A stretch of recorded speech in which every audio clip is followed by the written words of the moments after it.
First time Luka playing Dallas. Energy is high in the building. Let's just say that energy is high in the building. And you can tell Luka feeling some type of way. Smack ball. Watch Luka. Watch Luka. He's screaming at Dallas bitch. Look at Mark Cuban. Hey, yo! This game about to be jumping. Hello, everybody, and welcome back to the channel. Well, Luka Doncic has his old team coming to town in LA, and this is the first time he's facing off. And Nico Harrison actually pulled up to Crypto Center and was watching Luka, which is odd. You know, you traded him away. He's looking at him like he's still his prized possession. I thought that was odd. And you know that anytime Nico Harrison's around, Dallas fans that don't believe that Luka should have been traded to begin with, they were there taunting Nico still. Now, one thing that I thought was really cool was how much, Dallas former teammates of Luka still showing him love, letting him know he's missed. And what really got me was the embrace with Kyrie and Luka. You know, it was a lot of emotion because both of them have talked about their time together in Dallas. I'm going to be honest with you. It seems like Luka was kind of like Kyrie's favorite teammate, just from a personality wise. Like, it seems like he was able to be a mentor, but also have a player really talented that he didn't mind, being the number 2 option to. But bigger than that, off the court, he was talking about how their families got together. I've never heard him really talk about that kind of thing with any other teammate. Take a listen here at what Kyrie had to say in regards to seeing Luka tonight. Awkward as shit. It's awkward, but now I can talk about the emotions of it. It was awkward, but at the same time, it was fun. We got a chance to, feel like we were in practice all over again, going at each other. That was a good reflection point. And then just, seeing the crowd cheer for him and just get him going and see him make some of the tough shots that I've seen him make thousands of times. That's probably made it even more awkward, but it was fun. It was fun competing. A lot of high-level basketball players out there, a lot of high-level plays, high IQ plays. It's what you want to be a part of as a competitor. And you could tell JJ Redick was trying to prepare the guys emotionally, especially Luka, and I feel like he handled himself well. It was a good show out in LA against 2 good teams. Because we had a lot of fun, bro. We went to Madrid. We started preseason in Abu Dhabi, which helped us out a lot, man.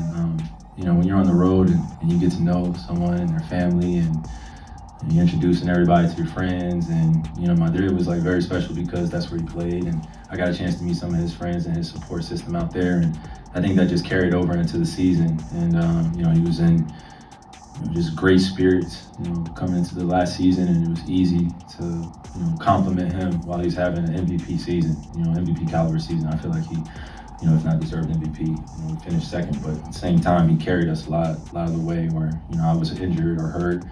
And, he carried the brunt of responsibility. So I think for me, it was respect there before we played together. But then playing with him, he's just, innocent kid, same time, just ultra talented, whole world's in front of him. You want to protect people like that too, because I feel like sometimes people come at him crazy, which is unnecessary. And he responds in his own way, but he's not from America. He's not used to the degenerative culture here, at times, especially when the narrative starts spinning. So my goal was just to protect him, man. And that's why it goes deeper than basketball. Been out a few times where just our families have connected, and, this is one of those lifetime things for me. I think he feels the same way. Now, again, when Kyrie Irving says that Luka, where he's from, he's not used to the degenerative culture that's here, where people start spinning narratives about you. If you don't know, that's Kyrie talking about the franchise he's currently employed by, Dallas. That's why mad respect to Kyrie. He calls it out regardless.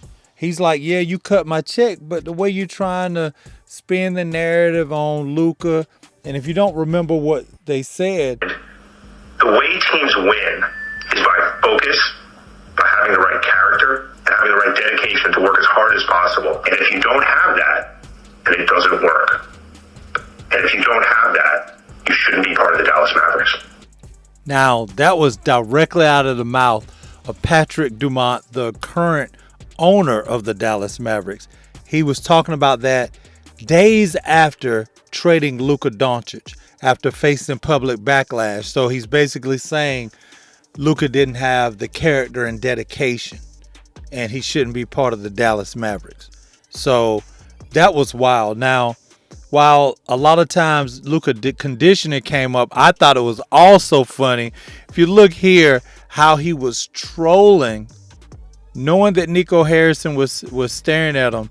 He had a shooting competition, but I thought it was just a great shot to catch Nico watching Luka doing push-ups out there on the court. That was probably the best shot captured of the night, because the whole thing kind of boiled down to the lack of commitment they feel Luka has to his body, even though he's 5 straight years first team All-NBA, which I don't know how you do that. And you're not dedicated. But I'm sure that sentiment comes from non-athletes. Now, Jason Kidd also took a tone where he was speaking so highly of Luka. I know he might get in trouble with Nico and also with Patrick Dumont when he gets back to Dallas. Take a listen here at the glowing things Jason Kidd had to say about Luka Doncic. The Lakers are fortunate to have him. Yeah, I think we asked a lot of other coaches this, but how do you stop a guy or prevent a guy or lift a guy like Luka? Yeah, I think I've said this before. He is the game plan. He is a Picasso. He's going to paint beautiful paintings. He's just going to make it tough. He's one of the best players in the world. He causes a problem when he's on the floor. And so for us, it's just to try and make it tough and try to keep all the free throw line. A couple of weeks ago, Jason, you said you'd only texted Luka and get a chance to talk more with these things. No, I'm done. When you do, what's important to share with you? That he keeps smiling.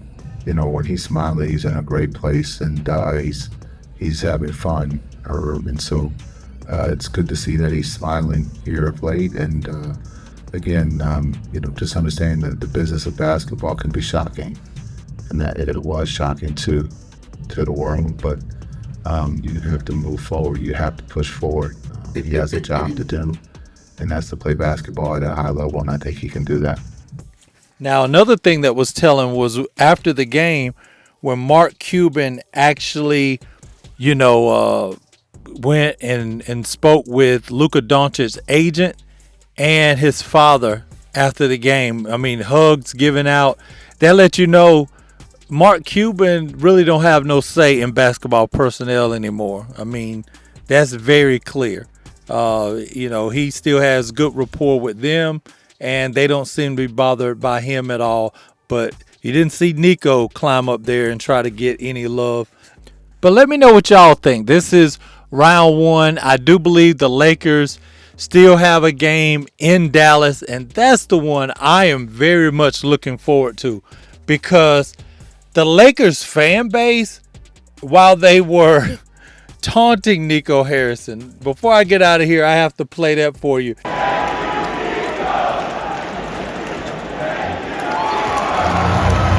They were basically saying, "Thank you, Nico." I mean, thank you, Nico. You are MVP and you work for Dallas by giving up Luka Doncic.